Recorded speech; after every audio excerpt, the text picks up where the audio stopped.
Hi, I'm Annie Botticelli, and welcome to my Libra December 2021 Astrology Must-Knows Horoscope Forecast. Definitely go to anniehelpsyou.com because that is the interface for all the free goodies that I make for you each month, and you don't want to miss anything that I work hard to make you to help you make the most of the starry opportunities. Also, if you would love to earn money as an astrologer, I can help you do that. Go to my school, lumelife.com, L-U-M-E, life.com. See my Becoming a Professional Astrologer Mastery course. Also, I have free courses for wellness and financial abundance at that same site, so you can check them out. Two quick admin notes to help Libras make the most of this video. This is for you if Libra is your sun sign or moon sign or rising sign, but also if you go deeper into your chart, like Mercury or Venus or Mars or anything you watch for, what we're going to talk about here is part of your astrological picture for this time. If you're a late degree Libra, so if your birthday is, we'll say around October 12th or so through the rest of the sign, I also suggest you watch my Scorpio report because you will have additional pieces come through that report for you because you late degree people are cuspy and you have a more complex read. Now, very big news. I have been suggesting that you run a free birth chart somewhere online so you can make the most of my videos. But now, starting at the end of November, I'm going to actually have a way that you can do that as a member of my email community. So you can do that for free when you sign up at anniehelpsyou.com for my newsletter. Okay, so what's going on this month? We've got this very major wrap up of the year. We've got a couple of cycles that are coming to a conclusion or making headway into their next chapters. So let's just roll right into our must-knows. The first is that we have the solar eclipse at 12 degrees of Sagittarius on December 4th. This is a great thing for Libras because of the beautiful angle that it makes for you. And we'll go into lots of details about what that looks like.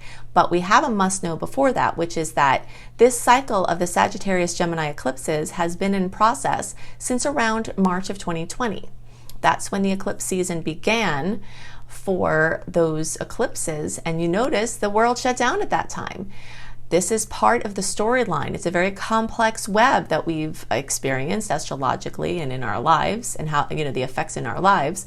But this eclipse cycle is representing one of those chapters and the storylines of people of travel and mobility and working and educating from home or at a distance or, that whole story.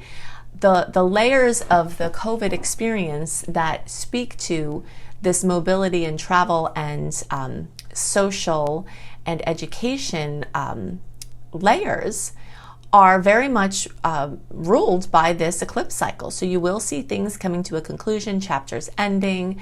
That doesn't mean that COVID goes away per se, right? Because we're going to, kind of have that woven into our new normal. But you will see for many people, there is going to be more normalcy that is returned and as we settle into what it looks like now for travel and education and work.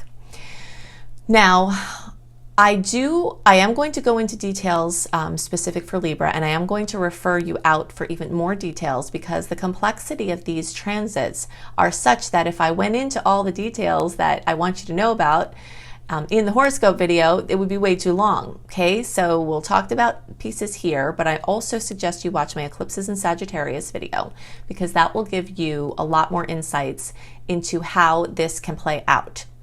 And you can find that either by organically searching Annie Botticelli Eclipses in Sagittarius or by going to my YouTube homepage, and I have an Eclipse series on the homepage at the bottom. Now, for Libras, let's layer in all of these goodies. We talked about how the Sagittarius eclipse makes a nice angle for Libras. It's not just the eclipse that's in Sagittarius at this time. We have a lot of placements moving through Sagittarius, and each of those are going to make a great aspect with Libra placements. Now, specifically the 60-degree angle that's made is the angle of opportunities that have to be used. Okay, so that means that opportunities are going to abound. They might be very obvious, or you might have to look for them. But if you don't do something with them, then nothing will manifest from them. You might get a little bump or a little enhancement or something sweet, but most of the goodies will come from you using the ingredients on the counter. Okay, so lots of ingredients will come in to make yummy meals, but you have to take the time to do something with them. Okay, so that's a big must know. Second big must know about these Sagittarius energies is that they're very spinny. Okay, Sag is a mutable sign and it spins. So you're going to be very dizzy and busy and have a lot of things going on. When the energies get into Sagittarius at this time of year, it's always like that. And we think it's because it's the end of the year and it's because it's the holiday time. But the real reason why is because the energies are in Sagittarius, and it would be like that even if it weren't holiday or end of year time, because that is how Sag is. So you're going to be very busy, very, very social, very connecting with other, a lot of opportunities to connect with other people, driving around, traveling, planning travel, local and at a distance, and it's going to be very exciting. This might include enhancing or upgrading your communication or your mobility in some way through transportation or other means. If you have to make big purchases, there could be some great smoke and deals that occur now, but I also suggest you pay attention to my Venus retrograde info, which we'll go more into here soon. Okay, so the next big must know about the Sag energies, or about the energies this month, is that we do have Venus in Capricorn. And this energy is a little bit more conflictive for Libra. So that means that the entire Venus retrograde cycle, which is another big must know. So December 19th, we have Venus going into retrograde. Venus rules Libra. So that's, another big thing for you. But it also rules love and beauty and money and self-esteem and your finances and all your relationships and all of this. So when Venus is offline, it tends to bring things from the past. So you're likely to see a lot of issues come up from the past in those sectors. But the good news about it is that it can reveal to you what it is you need to do to improve those areas of your life. It also can bring in positive blessings in those areas. So look out for those. But there are a lot of rules that we want to be aware of in Venus retrograde, because since it rules a lot of areas of our lives, what really happens, major must know, is that you get these rose-colored glasses on at this time. So you're basically not seeing clearly in love and money and self-esteem and regarding physical enhancements or beauty or design projects, okay? And this is true for the whole Venus retrograde cycle. So it's retrograde from December 19th through around January 29th, but the pre-transit shadow period starts November 18th, and the post-shadow transit goes to the beginning of March.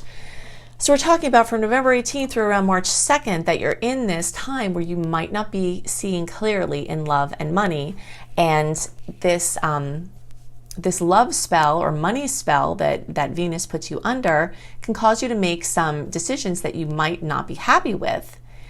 So I suggest that you watch my Venus retrograde video to get prepared for this. I also have a Venus retrograde through the signs and houses series on my site, anniehelpsyou.com. You can just search for Annie Botticelli Venus retrograde, and you should pull up all those resources in an online search. But a couple of big must-knows here to help guide you. One is that if you are going to make a major decision that is a lot of money, that could be stretching you, that is not easily reversible or fixable, that is long-term or high stakes, those are the things that you might want to think more carefully about and educate yourself about the Venus retrograde through these resources, especially because if you can't reverse it, then when the love spell wears off or the money spell wears off, you might be in a pickle, okay? But the things that are great at this time and the ways you can use this energy at this time are through low stakes, easily fixable or changeable things. So that means that, like painting a wall and getting some throw pillows that you can easily afford, sprucing up, that it doesn't matter if there's some short-term shelf life to these things because they were low stakes and not expensive and you could afford them and they're easily changeable. The big design project where you redecorate and design your whole 4,000 square foot house and paint and do everything, those might not be as well indicated because then if you change your mind, it's not going to be as easily fixable. Unless you're a person for whom money doesn't matter and you can just redo your whole house. A lot of people are not in that situation. So if you're not in that situation, then you have to be more careful. If you are in a situation to spend money, just spend it. Don't worry about it. But if you have to be careful with that, then just remember that you might not be seeing clearly. Now, that being said, some smoking financial deals can come in because unfortunately, a lot of people are not seeing things clearly in money and finances. So a lot of people will be letting go of things of value at low prices because they are under the Venus spell and they're not one of the people that watch my reports, and it's unfortunate. I don't want it for them. But if you have this knowledge, you definitely can find deals because people will be giving things away of value for a lower price. You just have to be careful that you can afford it and that you don't get into a money trap because that energy could be present at this time. Okay, so definitely use those resources to go deeper into it. But two more must-knows here about this transit. One is that it will very strongly feature things with home and family and real estate and design and decorating and home-based projects for you because that is the house that it is in for you. The next thing is that it's going through Capricorn for an extended period of time. So all topics of money and employment and work and what you're going to do with your life and how you're going to monetize all of, what you want to do and your money stories and the sustainability of as far as your finances, all of those questions are going to come up. Now, it doesn't necessarily mean this is the time you're going to solve all the problems, but it is the time to play with or experiment with in non-binding ways some different things. And if you're trying to do something short-term, like you need a short-term job or a short-term business, this can be a nice short-term thing. Like I remember one time I had started a pet sitting business and it was in Venus retrograde, and I love animals, but I knew Venus was in retrograde, but I also knew that that wasn't going to be what I was doing as my major work. But that filled a gap, and shortly after I started it, it ended, but it was perfect for a bridge. All right. And so you might see that you do something short term, or you return to a love or something that you did in the past, or you do something that is a bridge to your next income or something like that. All right. So just kind of be looking out for the bridges or the short term things rather than thinking things that you're really working on in that time are going to be super long term or the way that you think they're going to be, because they're likely to change. All right. Also, since this Venus aspect does make a challenging angle for you, you are going to have pressure in those areas, but you don't have to fear this because remember that the pressure can create change and it is the friction that creates productivity, but you will have some friction in those areas. Okay, so the next must know is that we do have the next cycle of the Saturn-Uranus square that has been dominating our experience in a big way. When you have outer planets that move really slowly come together in a configuration, especially in this way, a salty configuration, then we're going to feel it. So February 14th and June 14th and December 24th, and then again in August through November of 2022, Saturn squaring Uranus, bringing up the themes of enslavement versus freedom. That's going to be very personal and very subjective definitions for each person. But that storyline is going to be in the front pages. All right. We also have the big story of the old versus the new, the tradition versus the innovation, and all of the foundations are being tested in your daily experience and in the world. All of our systems are being tested. There are lots of different reasons for that.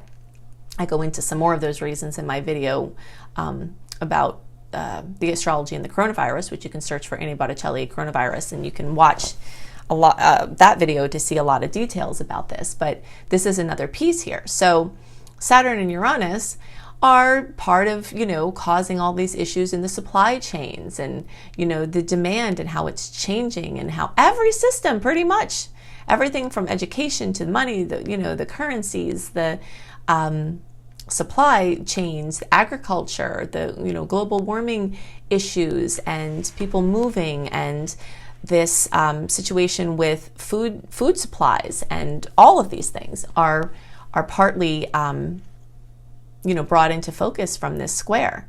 So you will be looking at in your life what is old and needs to be discarded, what is new and needs to be let in, and how you find your perfect balance of rebelling and not throwing the baby out with the bathwater, and how you can safely and most productively rebel and claim freedom, and what is your subjective definition of freedom, and how can you exert that in a way that will get you what you want in the long term, not just in the short term. Okay, so people can be hasty at this time, and so you really need to evaluate if that's going to get you what you really want. And maybe it will, but those are the kind of questions that are going to come up.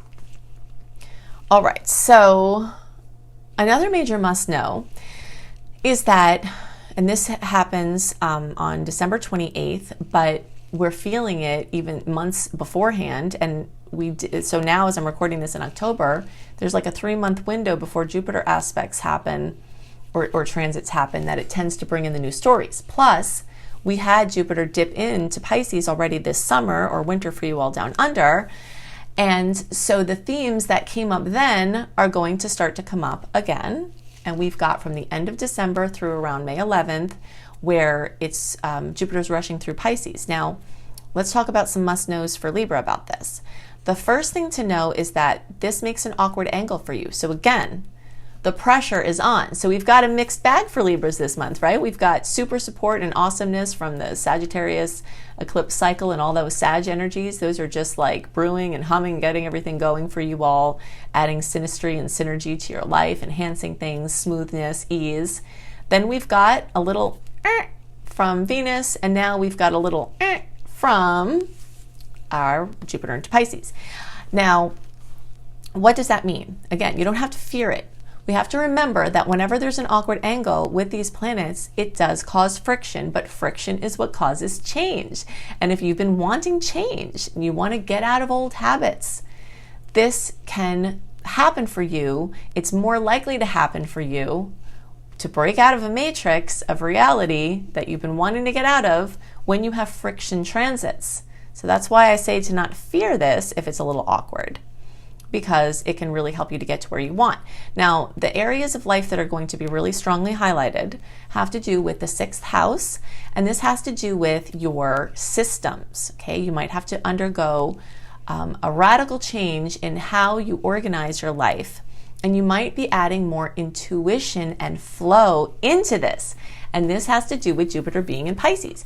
For all signs, Jupiter in Pisces brings a chance to connect more deeply to spirit, to the all that is, to the unknown, to the mystery, to synchronicity, which is the language of spirit.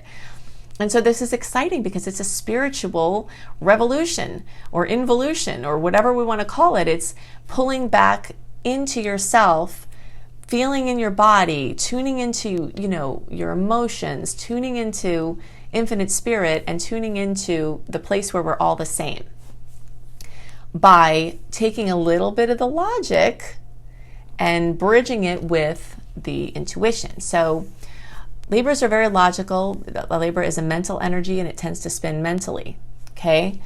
But as we add this, the intuitive part, your natural intuition, which you do have, you're kind of trying to bridge the gap. So this very much has to do with the energies, and really the Saturn Uranus aspect is supportive of this too, where we're developing our corpus callosum, okay? That's the network that connects the right and left hemispheres of the brain.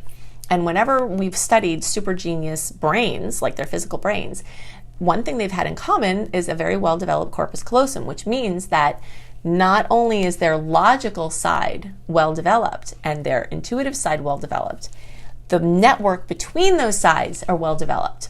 So this is something that you're going to be going through now, where you're taking a little more emphasis from the logic and putting a little bit more into the intuitive, and a little bit away from the regimented, and a little bit more into the flow. So maybe opening up your schedule a bit so that you can show up for the things that happen in your day rather than having everything be so scheduled. The ways that you're doing things can be a little bit more flexible. And this also has to do with your health and your healing. So you can make profound healing advancements in the time that Jupiter is moving through your 6th house. So from the end of December through into May, and this is going to stretch longer for those of you who are later in the sign. So we'll say all of the October born, and the later you are in October, the longer this will stretch, that time of influence in your 6th house is going to stretch as well, okay? But but definitely everyone for that period of time through May, is going to have this chance to redo your systems, redo your organization, improve your health, find perfect practitioners for your health, get more in touch with your body. Remember, a very important must know is that when your body gives you a symptom, that is your body talking to you. Body has a language. Your body has a language, and it talks to you through symptoms. So if you ignore symptoms, then you're ignoring your body and you're not communicating. You're cutting off communication.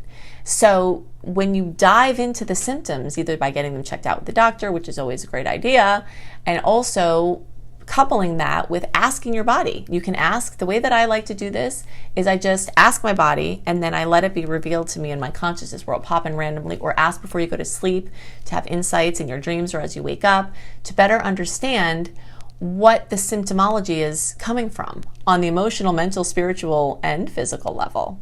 All right, so getting more in touch with your body, getting more in touch with talking to your body, answering the call for the symptoms or asking for help, and getting practitioners, perfect practitioners. You'll have a lot of luck in finding people that will help you, getting diagnostics, anything like that. And this also can have to do with pets and animals, okay? So if you're wanting to work more with animals, if you're wanting to get your forever friend or work with, fostering animals or doing different things with animals coming into your life or having meaningful experiences with them, the chance for that are greatly enhanced at this time, okay? So it could be a good time to find your forever friend. Okay, so I have given you a massive amount of information and must-knows to help you make the most of this month and to know what could be coming so that you can best prepare for it. If you want to have even more information, go to anniehelpsyou.com, sign up for my free email newsletter. On the anniehelpsyou.com site, you'll see the interface for all the free things that I do for you each month, and there are so many. When you sign up for my free email newsletter, you get Shine, my 28-day virtual coaching package. Talk about inner work. This is an inner work powerhouse that I give you for free as a member of my email community. Also, new perk starting towards the end of November, as a member of my email community, you will also get access to run a free birth chart and see what placements and degrees you have so that you can use my videos that I make for you, these in-depth videos, in even greater ways. I have so many other resources, including books, my book, Planetology, How to Align with the Natural Rhythms of the Universe. You can find it actually on bookshelves in all the major booksellers in the United States and lots of other countries too. And if it's not there on the shelf when you walk in, you can definitely order it. It's on Amazon. It's pretty much everywhere. And it's a guidebook to help you align with the natural rhythms of the universe.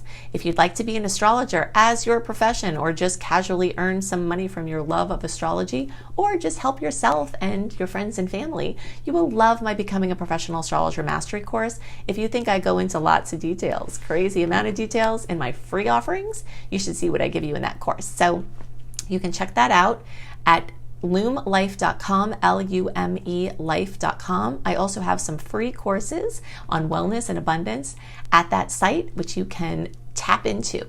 I hope you have a wonderful month, and I'll see you next month. Bye.